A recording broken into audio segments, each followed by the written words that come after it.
Hey guys, Moshe the Electric Israeli is here, and thank you for joining.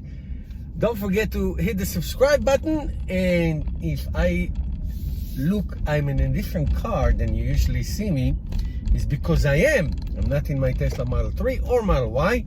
I'm actually in my 2016 Chevy Volt with the V. So yes, I still own that car. My kids use it, they love it. It's a nice, hot, sporty looking car. And I have 80,000 miles on it. 80,000, holy crapola. And I'm on my way actually to the dealership to do a major service on it. It's, rotation, and actually they're going to service the battery and all that.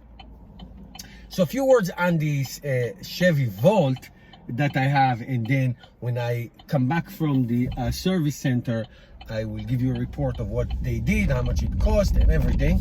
I have to say, guys, the Chevy Volt is a wonderful, wonderful car.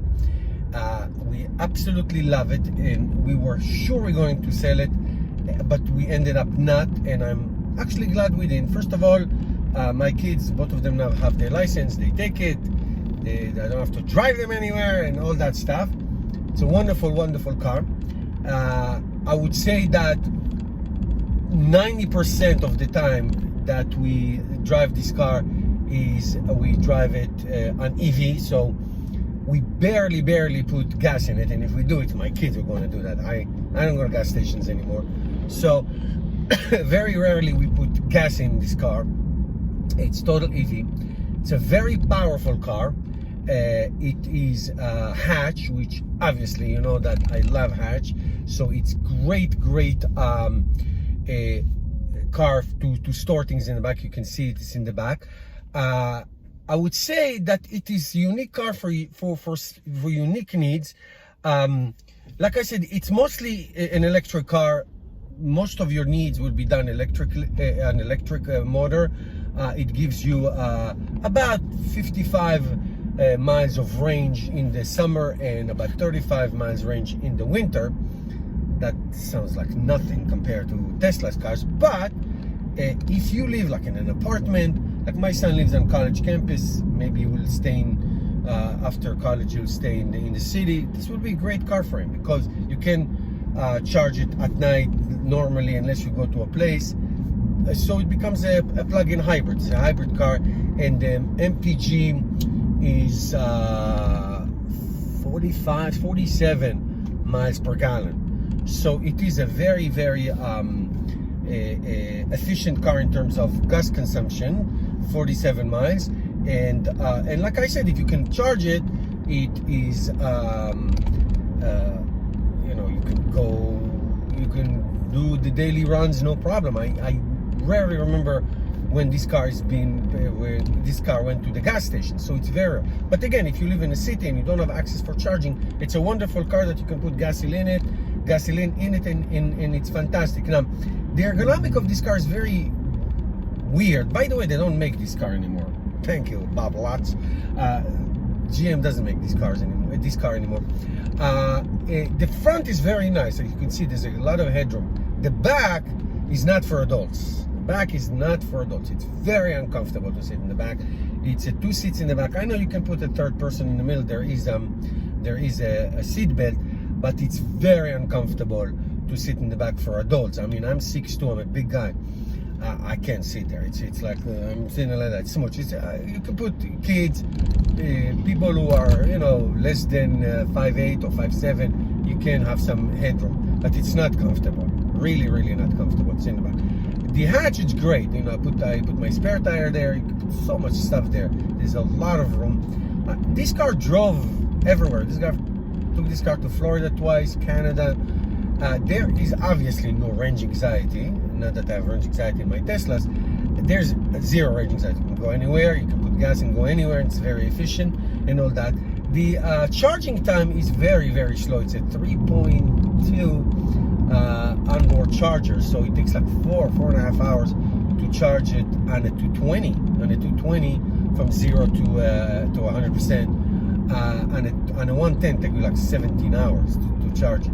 So this is a car like I used to be my only car, my commuter, like to go back and forth from work. It's great. It's a fantastic car. I love it. It's very, very fast. Very, very fast. It has actually a sports mode that is really, really fast. It's not a Tesla. It's not fast Tesla standards, no. But you beat everybody on the road. There's no question about it that you beat anybody. Now, if you follow my channel, I did a lot of fit and finish, Tesla service, parts, woes and issues. Not this one, not this Chevy. There's no issues. It's a beautifully built car. No quality issues or fit and finish issues or doors or mirrors or anything. I mean, I did break the glass one time and I fixed it in like a day. So there's no issues at all in this car. I mean, I have a lot of scratches from snow scraping and here and there, but for 80,000 miles, it's been a wonderful, very little maintenance car. I mean, I do. You're supposed to do oil change every like 10,000 miles. I do every like almost 7,500, 8,000 because I'm just like that. So the annual cost is, not a lot, $30 to $60. Obviously tires and all that goes to every car, but it's just a regular, very, very little maintenance to this car. Oil changes are very, very inexpensive. So today it's a kind of a big service because they put liquid cool in the battery and all that. So we'll see what happens. They call it the 75,000 miles service. So once I get out of the dealer at the service center there, I will let you know what they did and how it was.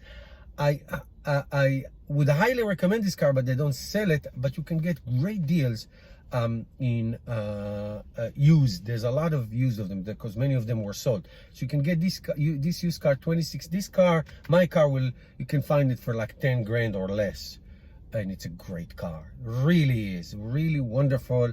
2 people with a small child in the back, and you can go on trips in it. It's great. It's really fantastic. I have no bad things to say. So I'm going to tell you in a minute what was the cost and the service, and you can ask me any question you want. I can tell you everything about this car. It's great. Okay, the service is done. I'm going to tell you what was the cost, but there was actually a recall. Okay, this car had several recalls. I don't remember any of them, but this recall was, and let me read it to you. Emission pipe may rub against a hose connector. So let's say the exhaust rub against the hose connector. That can cause friction and set the car on fire, God forbid. Caused by emission recall. So Mr. Brandon Kraft, the technician, fixed it. He fixed the protector strap. I guess they strapped it to some kind of a protector, rubbed any zip ties installed on the emission pipe near hose connector. So that was a recall that was fixed. Obviously no cost on that. Then they performed multi-point inspection for the car, and then they did a 6-quart oil change. Can't believe I'm still doing oil changes. Oil change, tire rotation, calibrate the sensors and all that. So the total cost was $31.70 for the labor, $28.25 for the parts, $3.97 for the tax, $63.92. Okay, so that's great. I mean, that's what I usually pay like once a year. Now that I don't drive this car so much, I mean, my kids drive it.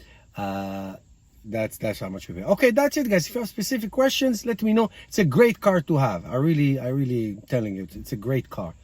We're intending to keep it for a long while. Okay, see you tomorrow.